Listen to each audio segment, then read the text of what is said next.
think I'd like to see us work with Jill and maybe ask Jill to, and Nancy to set some parameters on scheduling. Contact us, see if we're available. If one or two of us can get in for these meetings that are set up, schedule a time. I know, Jim, you talked about the various hours. I think we need a kind of a broad sampling of the people that we want to talk to. We want to talk to some of the main players here. And I know the president of the FBOP had some comments in the paper. I think that would be a good contact. Some people that speak for others that are willing to speak up. And that might wait, touch some of those. Sure, some of that anonymity is that, bring it to this fellow officer to bring to us. That's right. So if you're not comfortable coming to us, send it to someone. And that, given the cardinal sin of dishonesty, that might be a pretty decent way to get some information that you might not otherwise be able to get. Right. So, what do we think of the idea of asking Jill and Nancy to, the support people, very important support people, and they ever struggling with support personnel or support bodies, whatever. Really swell folks. What's that? Really swell folks. Really swell folks, that's right. And with the legal background and the HR background. But if we could ask them to push forward on putting a schedule together, coordinating with us, we could sign up some times. And I'd like to see us all involved in at least one interview. If we look at 5, 6, it would have to be 8. That's okay that we come in. Maybe identify the people that we have to, where we want to reach out at this time, but leave it wide open for right now and determining that scope. With that, are we giving enough direction here, you think? Because we gotta move this forward. Do you have questions to ask of us in order to begin that? I think, one of the options would be to host open meeting times and just allow people to come in sort of unscheduled. Of course, the hazard there is that then they have to wait, if the members that are available are visiting with someone else at that time. The other option is to go with a firm schedule in maybe half-hour slots or hour slots, and so I think a little bit, it's difficult at this stage to know how long you will need for those conversations, but maybe just a little more guidance in terms of what you're envisioning how this would occur. I would suggest half-hour slots from the schedule. Because I think, these interviews are to establish scope, not to do the in-depth investigation. So I think the half an hour is good for that, because we can in fact, we can, maybe a subgroup come up with some questions that we'll ask, but one of the questions will be, how big is this? And that's pretty straight up, and I think everybody would know what that question means. Are we talking about a serious morale issue, or are we talking about a couple of disgruntled people? And I think almost all the officers should have an answer. And I heard earlier, if I understood correctly, you want them to have the opportunity to call and schedule identifying themselves, or to call and schedule not identifying themselves. Is that correct? I wouldn't think they have to identify themselves in anything. No. In fact, I think we should proceed forward with the idea that we may know the person that sits across from us and we may not.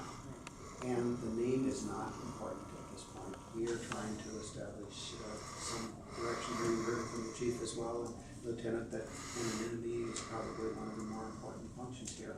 But yet, honesty is also important, and I think we need to sit down and have a straight conversation with this person of not allowing just some written comments or something. If we want written comments, we'll certainly accept those, but you and I both know it's you just have a better feeling of the conversation if you're sitting face to face with that person. So I think that's where we need to go with it. So are we in agreement to get things going in that regards?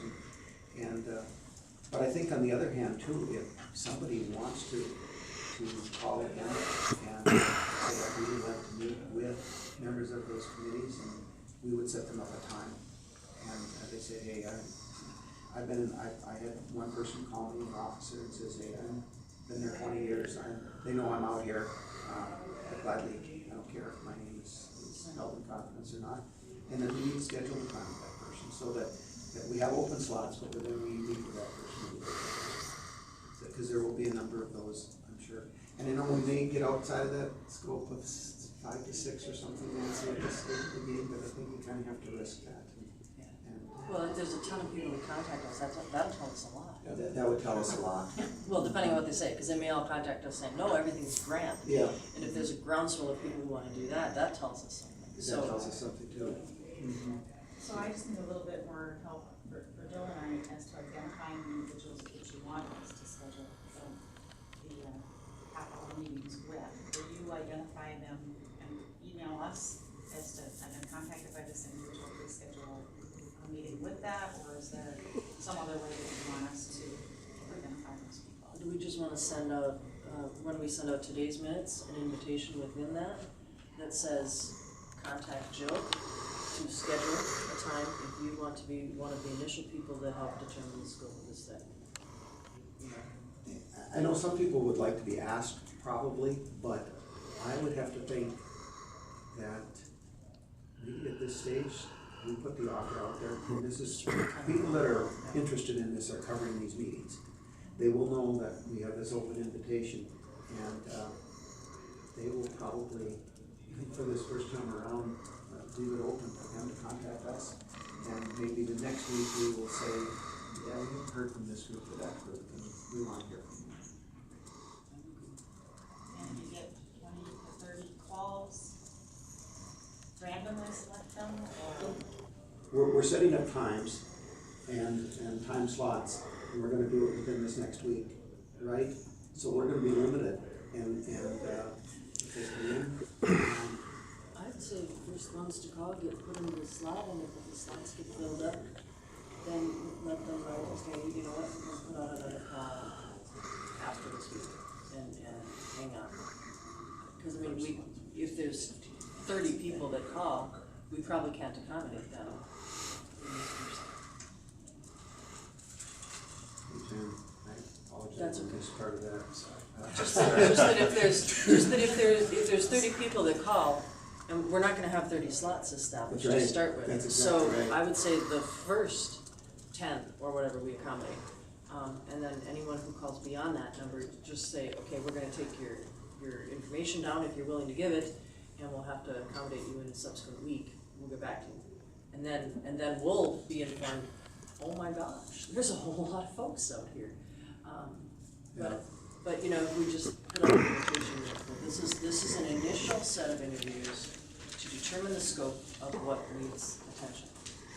And you know, so this isn't the final opportunity. We make that clear. This is just an initial opportunity, a more thorough opportunity that we provided once the consultant was hired after the determined scope. I wanna hear from these two gentlemen too, but I think you're right, and I think we may be surprised. I mean, we may have someone that comes in and sits across from us and says, hey, I would really appreciate if you guys look at this.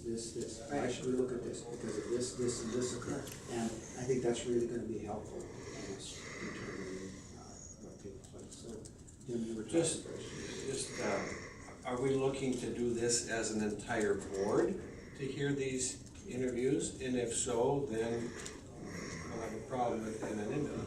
Right, no, we can't, I shouldn't say we can't, the time won't allow us to do that.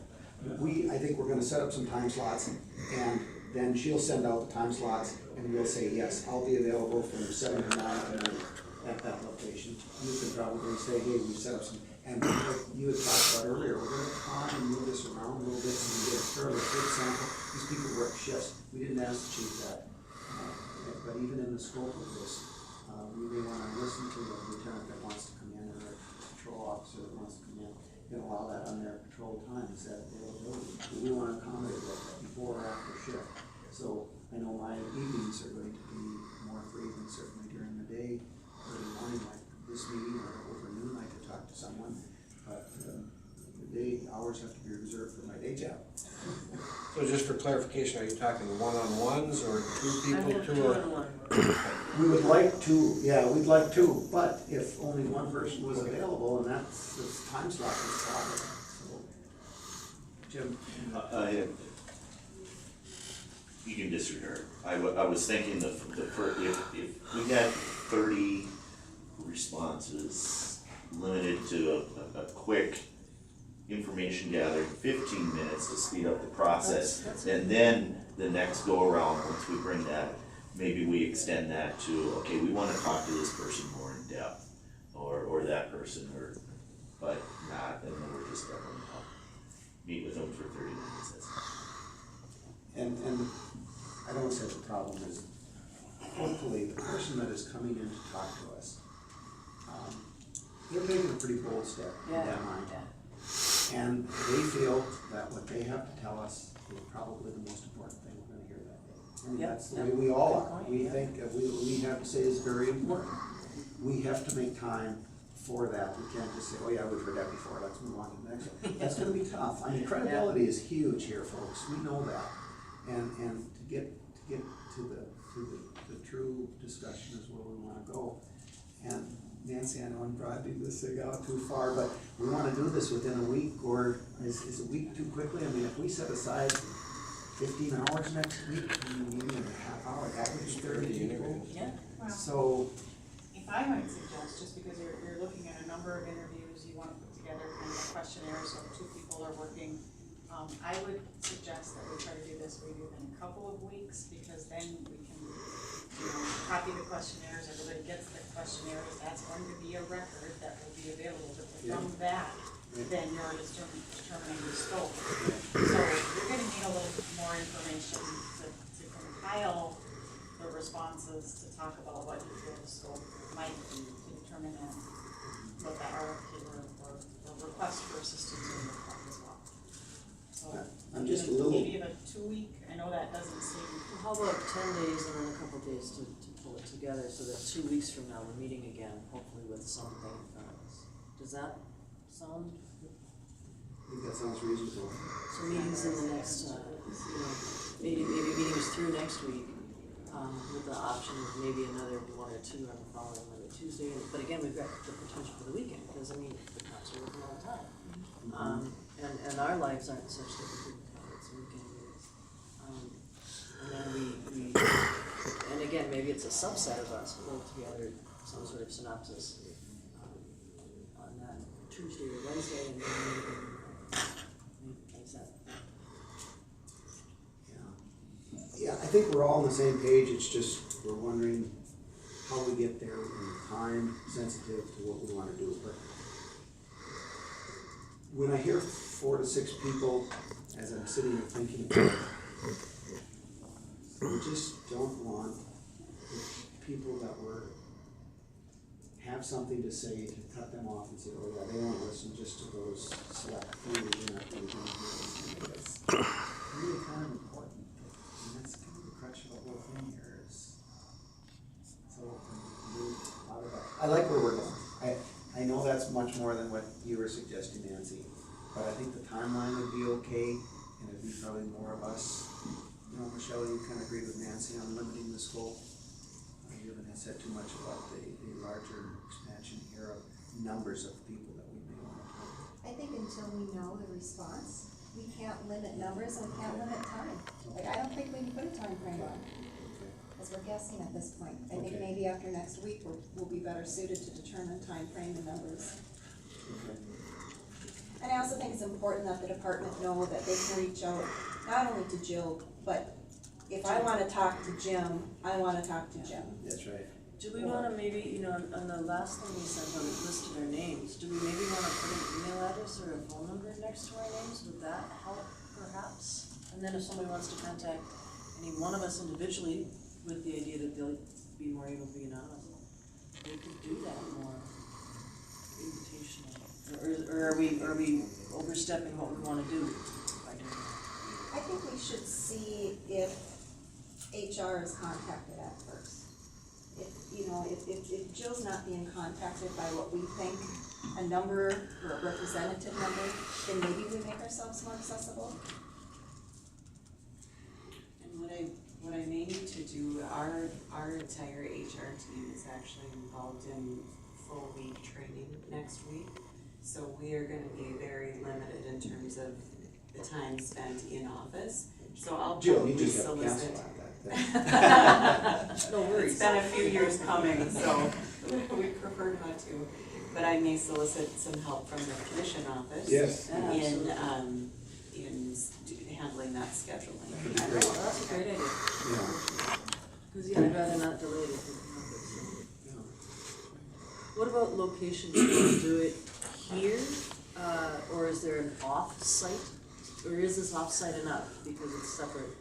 Well, I was thinking that, the library has a few very nice A lot of sized hours. meeting rooms and open evenings and weekends.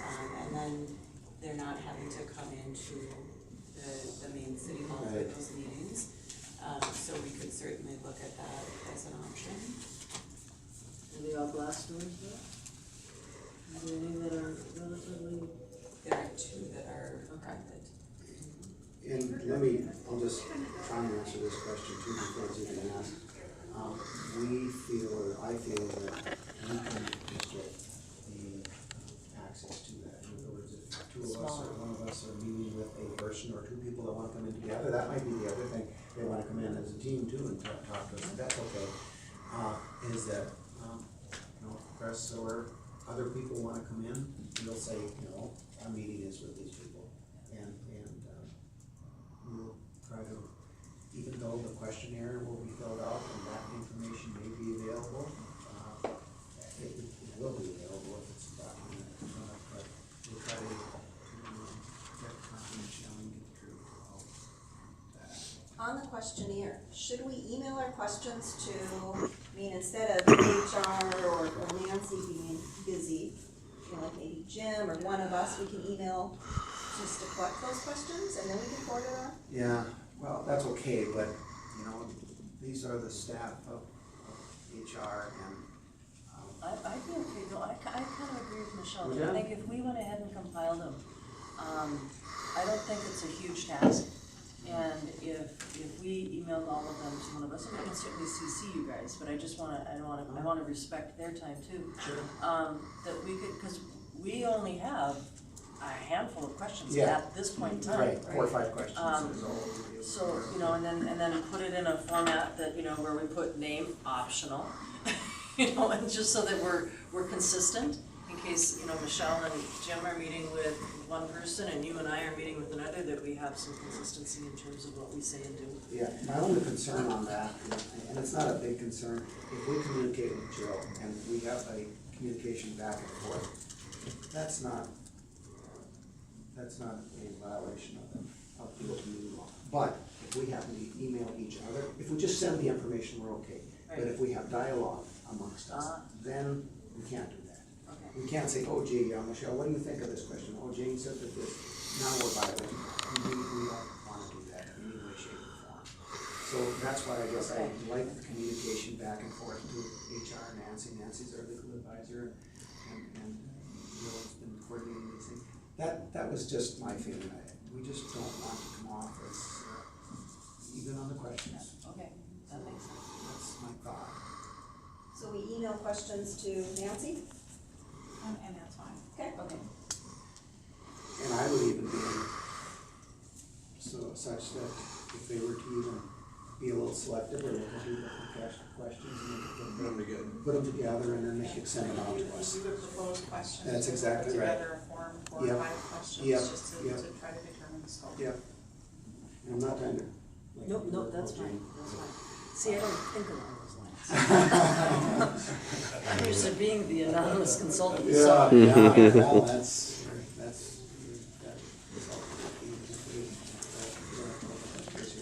Well, folks, we're getting, this has been really a good meeting. We moved the discussion, the purpose of our scope down, and I think we really addressed